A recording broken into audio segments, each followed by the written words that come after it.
જામનગરમાં park colony નજીક આવેલ ધન કુંવરબા સ્વામી આયુર્વેદિક ઔષધિ ઉદ્યાન જે જોગર્સ પાર્કના નામથી પ્રસિદ્ધ છે એ ઘણા સમયથી બંધ હતું, પરંતુ તાજેતરમાં જામસાહેબ ક્ષત્રશલ્યસિંહજી જાડેજાના આબાગ પ્રજાના પુનઃ ઉપયોગમાં આવી શકે તેવો નિર્ણય કરવામાં આવ્યો છે।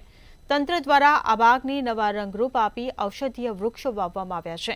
આજે મેયર, ડેપ્યુટી મેયર, શાસક પક્ષ નેતા, શહેર ભાજપ સહિતના આગેવાનો હાજર રહ્યા હતા તથા કમિશનર ડીએન મોદી સહિતના અધિકારીઓની ઉપસ્થિતિમાં આબાગનું પુનઃ લોકાર્પણ કરવામાં આવ્યું હતું।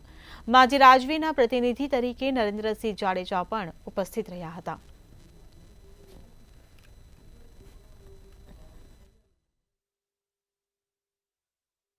આ ધન કુંવરબા આયુર્વેદિક ઉદ્યાનનું લોકાર્પણ અને શુભારંભ કરેલ છે।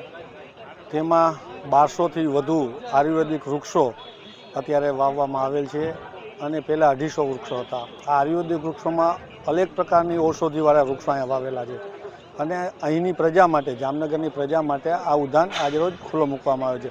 આ તકે હું જામ સાહેબના ખૂબ હૃદયપૂર્વક વંદન કરું છું અને આભાર માનું છું કે જામનગરની આ વોર્ડની પ્રજા માટે તેમણે પરમિશન આપી અને આ ધન કુંવરબા આયુર્વેદિક ઉદ્યાન મહાનગરપાલિકાને સોંપી અને પ્રજાના હિતમાં જે કાર્ય